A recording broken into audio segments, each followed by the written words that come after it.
Hi everyone, welcome back to the Invincible A List.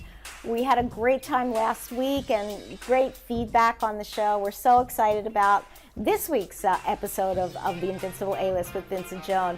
How was your week, Vince? Oh, everybody's fired up about this show, and of course the big Eagles win, Joan.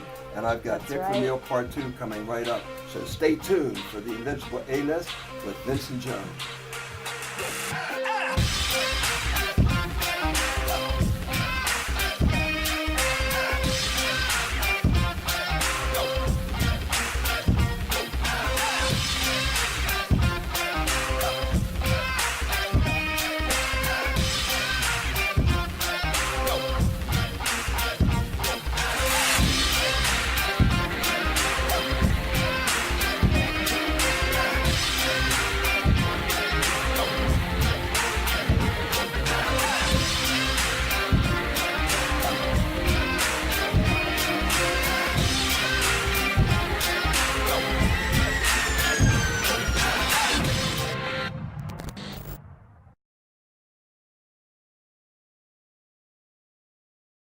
Welcome back, everyone. I was very lucky to go out to Hollywood about 2 weeks ago to interview the cast of the movie Keeping Up with the Joneses. And there were two very funny guys in it, though one of them you really wouldn't think is being very funny because he won an Emmy for his dramatic role in Mad Men on television. But they both are really funny. And the movie is about an HR person who's this nice guy living in a suburban area, and then this couple moves in and everything changes. It's pretty funny. Oh, it sounds a little bit like my neighborhood, eh, Joan? You know, I know Zach. Everybody knows Zach. The Hangover and maybe one of the biggest movies on college campuses. Reminds me so much of John Belushi, by the way.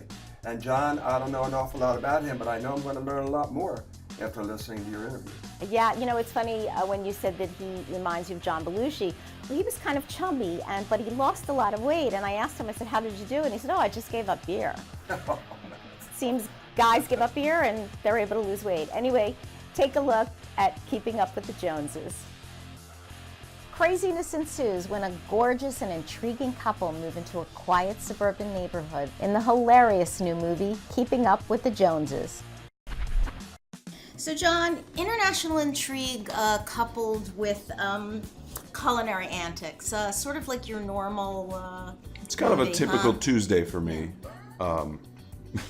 just in trying to feed myself in the morning.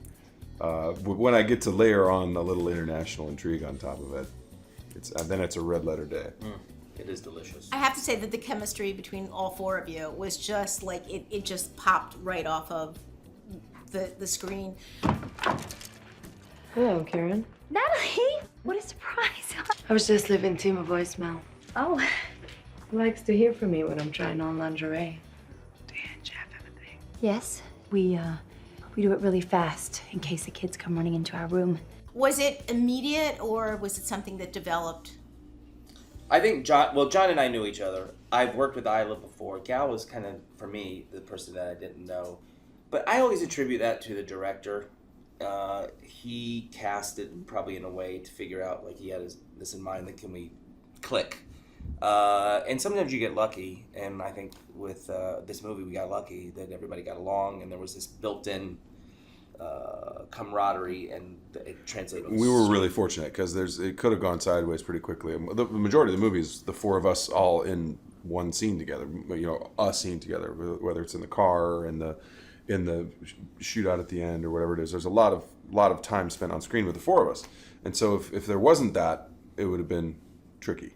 Now, the thing that I got from this, and I want our viewers to get this, that life in the suburbs is not always what it seems to be. Well, sure. I mean, I think there's one of the themes of the film and the things we try to explore kind of comedically is that, as you say, things aren't necessarily always as they seem, but also, like, maybe don't be so quick to judge people by what the outward appearance is. I think that both of our characters are kind of guilty of that to a certain extent, and both of them sort of learn by the end of the movie that maybe there's more than meets the eye.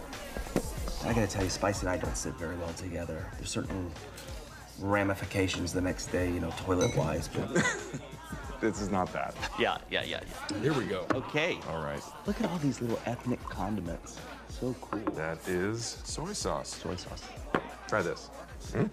Okay. Wow, that's good. What is that? That looks like a snake. Shit, you man, snake wine. That's real cobra. Zach, how do you guys? I mean, you guys are all just so. And I think everybody thinks of you as a serious actor, but you are. Comedy is so difficult, and you just get it each time. Is it really difficult to get scenes done without like breaking up constantly? I mean, that to me is the joy of doing this work. That you get to laugh at work. It really is, not to sound too corny, but it really is very fun that you can do that. I worked in a movie, there's always, I mean, you try to be professional, but then you try to also keep it light and fresh. So there's a balance there. You want to be professional, but you also, in a weird way, want to entertain the crew person who's been sitting there for 2 hours listening to the same words over and over again. To change it and keep it fresh is just fun. But the crack-ups on set are, they have to come, they really do surprise. I mean, it's Matt Walsh who's in this movie. Something about him, I've known him for years. I can't watch him work. I cannot look at his face.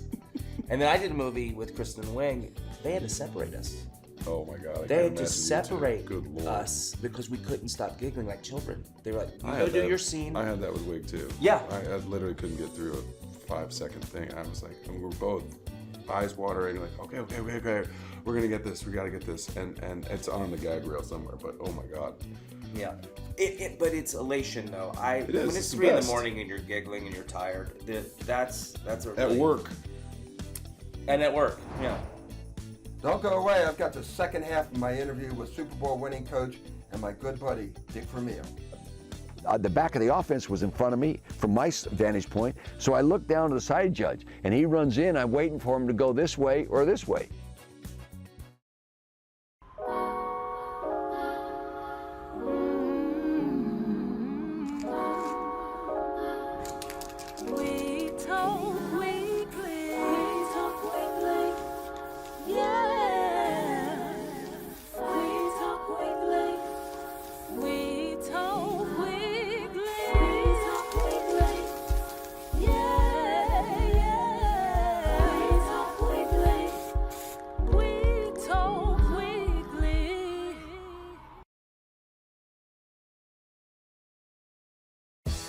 All right, thanks for hanging in there. Welcome back. And Joan, this week, part 2 as promised. Dick Vermeil, first of all, he talks about where he got his great work ethic.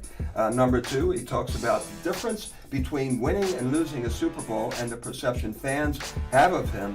And thirdly, talks about his big passion, and that's the Vermeil wine. I have a question. Did you get to maybe imbibe a little and take a little sip there? Come on, Joan, you know me. Of course I did. Not only did I imbibe, I had the opportunity to be out there in Calistoga and Napa Valley to see the harvesting of the wines. So, Dick Vermeil coming right now. Tell everybody about your dad and the Al Garage and how he was working into the middle of the night getting stuff done. And I know you have a beautiful race car out there. We'll have to take a look at it. But tell us a little bit about your dad and the Al Garage. Well, the Al Garage, my friends and my dad's named it the Al Garage because he would come in, that was right behind the house, and he would come in from work, eat his dinner, pause for a while, rest, talk to the family, and go back to work. Into the middle of the night, get up, start the same thing. For a long time, he did it 7 days a week. And so a friend of his, Gene Freddie Annie Vineyards, where we get our grapes today. Been there. Nicknamed it the Owl Garage. At one time, they actually had an owl in a cage there. Yeah, the Owl Garage, because he worked all night. But I learned a lot working in that garage. I hated it initially, but I gained an appreciation for hard work. I started working there about 12 years old, cleaning parts, and it was a responsibility. Even after football practice in high school, I would do Saturdays and Sundays. I got a driver's license early in my career because I could drive the tow car because they had 3A and National Automobile Towing Services. But what I really learned was how to work, you know, and I gained respect for a guy that works for his hands and deals with the public. And I I think that's why I'm so compassionate about people that really work hard for a living and just barely make it, you know, because I feel for them. I've been there, I know what it is. I've seen people come in and squawk about their bill when they should have been glad he did it so cheaply, you know, and my kids always tease me when I buy something. They always say, Dad, did you ask him if he'd take more? You know? And that's my basic thinking. It goes all the way back to that.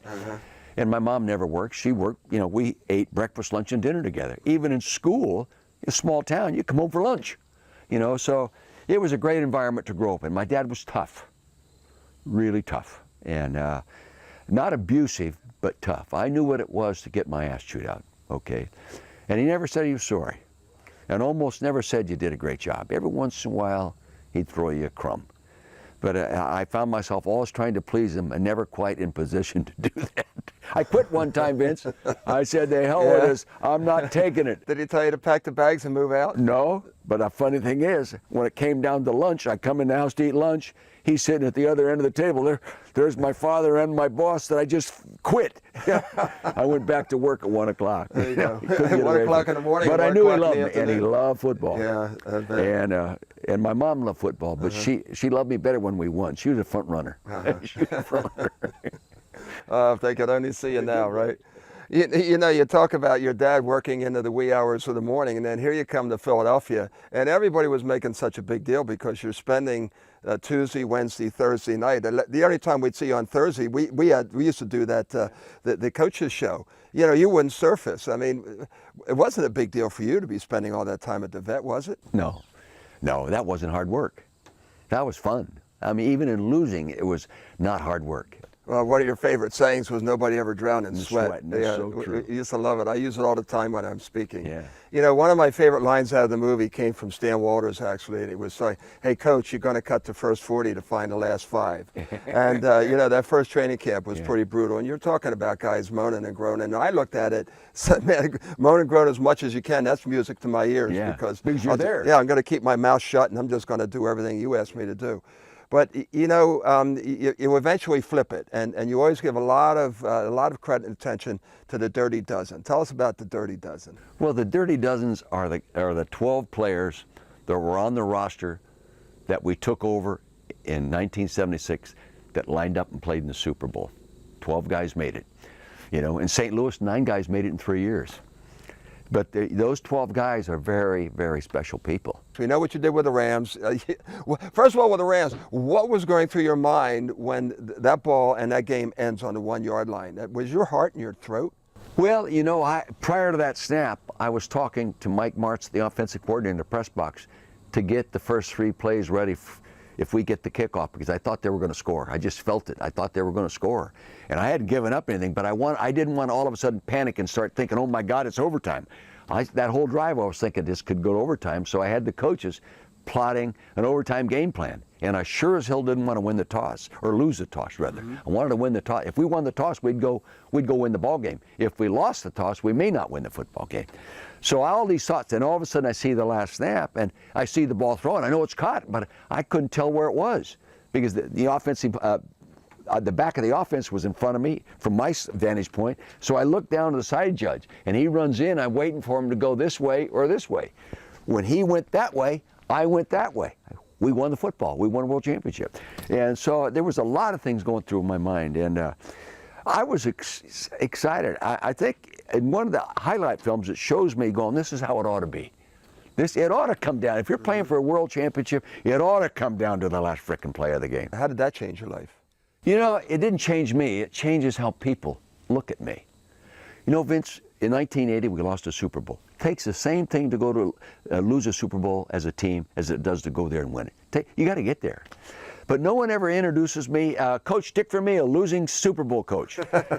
I go anywhere now, when I'm introduced, you know, Dick Vermeil, winning Super Bowl coach. That's how they introduce me. It changes how people look at you, but it didn't change me. Tell us a little bit about your wine business and the passion you have for wines. I mean, you grew up in that country. Well, you grew up in the Napa Valley. At my age, at that time, you either were in the prune business or the grape business. The prunes are gone. It's all grapes and vineyards. My dad's best friend, Freddie Annie family, vineyard business. My great-grandfather owned 48 acres in vineyard, in the Frediani vineyard today. We still call that section the Icari vineyards, where my great-grandfather lived and owned for a while. But I grew up helping my grandfather Vermeil on the French side of the family make our yearly wines. And every third year we were drinking what we made 3 years ago. It was always a family ceremony and an opinion, and my dad doing the sniffing and rolling the glass. And what do you think? And what do you think? You know, and when we got a little older, they'd ask you what you thought. For me, I'm not in it to make money. It's all about you and your passion. I'm in it to make the best frickin' wine my little group of people can make and take pride in it. It's got a great name on it. The negative of having my name on it, our family name on it, Vince, is really anywhere we go, I'm the only guy who can sell it. Well, it's a favorite in the Papali house, that's for sure. And we give it away as gifts to people. When they get that autograph. I know you do. Yeah, when they get that autographed bottle from Joan Louis, and there it is. Hey, my God, you would have thought that I gave him a gold ink. Yeah, hey, John Gruden just ordered 2 cases. There you go. As he should. Tell the people out there something that we don't know about you that would surprise them. Oh my God, that's hard. I am so open with what I am, because what I learned, the better you know yourself as a football coach, the more you can help yourself, surround yourself with people to cover the things you don't know and are not real good at. And I think that's one of my big attributes. I think some head coaches in the NFL have failed that were really fine coaches, but they couldn't recognize where they needed help, and they didn't hire the right person to cover that base. That was really terrific. Wines is so fascinating because we don't really know that much about making wine. So learning a little bit from Dick about that was really fun. Well, he's a fascinating guy. He's what I call, he's a millennial man. There's so many things that he can do aside from coaching and teaching, being a great father, tremendous grandfather, a mechanic, a wine connoisseur. The man just amazes me every day. 80 years old. If you had that energy and passion when you're 80 years old, you could live to be 100. Well, this segment coming up is kind of fun for both of us. A lot of times people don't get to see a film that they really wanted to get to see it. It leaves the theaters before they have a chance to get there. The great thing is a little thing called DVD. So coming out just recently is a DVD of a movie called The Shallows with the beautiful Blake Lively. And I got to talk to her about it, so we're going to see a little bit of that. And then you have a great interview coming up next week. Tell us about it. Oh my gosh, did I ever have fun out there at Villanova campus with Jay Wright, my buddy. And this is tough for me to say, I'm a St. Joe's Hawk, okay? But I just love Jay and what he's done with Villanova. I've known him since he came out of college. We worked together. He was basically my intern. And we just talk about that rise from Council Rock High School all the way up to becoming the basketball coach of the NCAA champion Villanova Wildcats.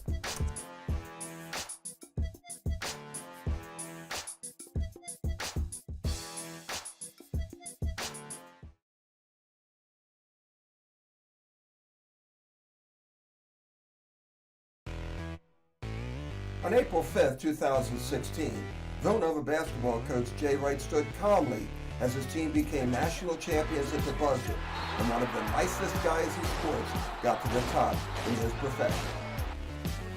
What's it been like, Jay? Just to fill us in, everybody would love to know what you've been going through now since you've done what you've done. It has been a crazy year. I mean, it's something you probably could never be prepared for. Gorgeous actress Blake Lively took on a very different role in the heart-pounding drama The Shallows, now out on DVD. Having a strong character, a multifaceted character, a character that has, great emotionality and then a great strength, great vulnerability, some fun, that's hard to find, and it's especially hard to find as a woman. Having a film that I was able to carry and was also not only so emotionally demanding but so physically demanding. Mom was right. It took forever to find, but it's perfect. What did you say the name of this place was? This is paradise.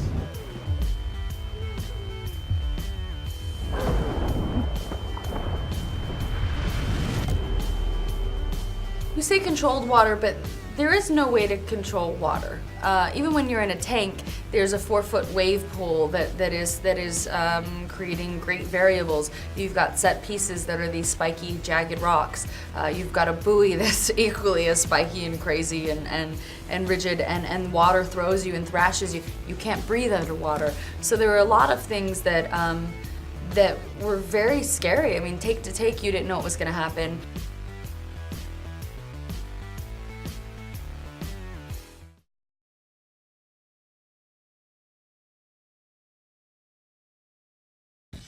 It's great having you for a show this week, and as they say in the business, it's a wrap. And next week, I'm so excited, Joan, because I've got my man Jay Wright, head basketball coach, Villanova University, NCAA champ. We go all the way back from our days with the Philadelphia Stars to now, so it's going to be a fun interview.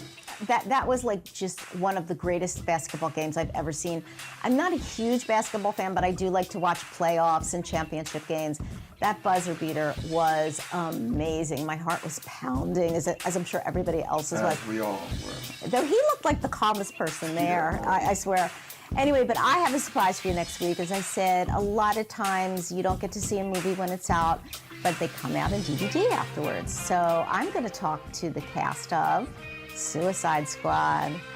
Please tell me you have Will Smith from Philly and Margot Robbie. Yes, I do.